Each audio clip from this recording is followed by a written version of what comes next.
CTS News. I'm Sean Bender, and today the Supreme Court case of Korematsu versus the United States, the prosecution lost in a 6-3 vote.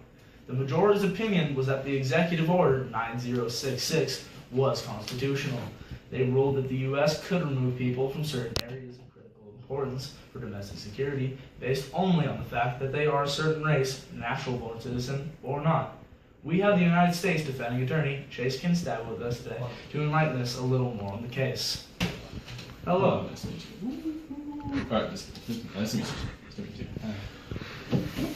So, how are you doing, Mr. Kinstad? I'm doing fine, thank you.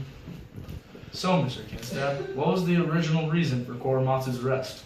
You see, Mr. Bender, Mr. Korematsu simply violated Executive Order 9066. And what did Order 9066 do?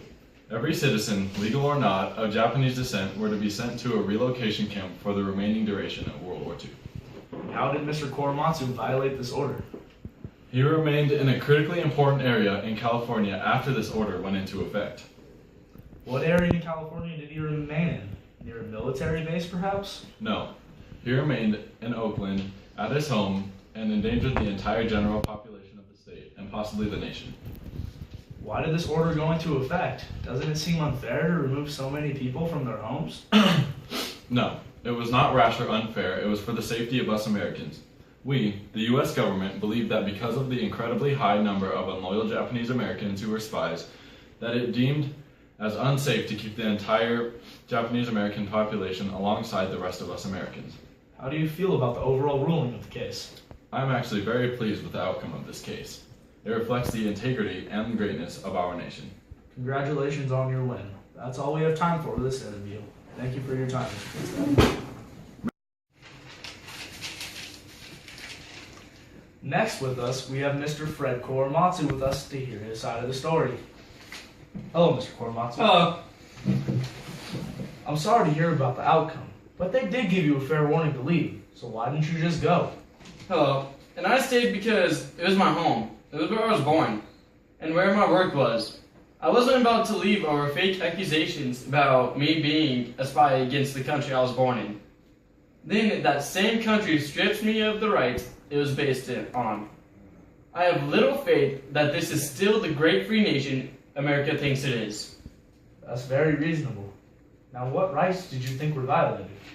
I think my 5th, 8th, and 14th rights were violated. And how exactly? Well, first off, they did not give me a fair trial as I am entitled to as an American citizen.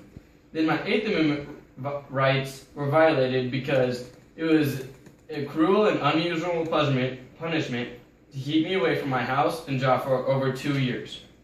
And also, my 14th Amendment rights were violated because I was treated different than any other American citizen because I was of Japanese descent.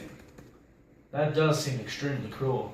That is not cruel at all. Somebody get him out of here, please. Sorry about that. We're going to go to a quick commercial break. Thank you.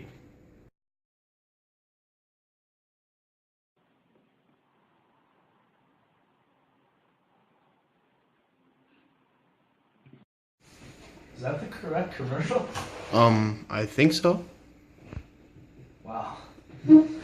Anyway, now we have Supreme Court Justice Hugo Black. Welcome, Justice Black. Thank you. So, Justice Black, how long have you served on the Supreme Court? I've been serving for 34 years. And you gave the majority opinion in the Korematsu case, correct? That's correct. Could you give us a brief summary of that opinion? Well, we as the court decided in a 6-3 vote that the United States government could enact an strict security policy. This means that the government and therefore the military are able to apprehend an entire group of individuals if that is a probable cause to do so. And doing so in this is the best interest of the nation. That seems to make sense. But how could you ever take someone out of their homes over assumptions, like Executive Order 9066? Executive Order 9066 was a good decision and a constitutional one. It was to protect the majority of the citizens. It was in the best interest of the people. That seems logical, but would you agree with this order if it applied to you? I would agree with it because it is the constitutional obligation to do so. Alright. Thank you for your time, Justice Black. Thank you for having me. Have a nice day. That's all we have time for today. Thank you for watching TCCS News. Thank you and good night.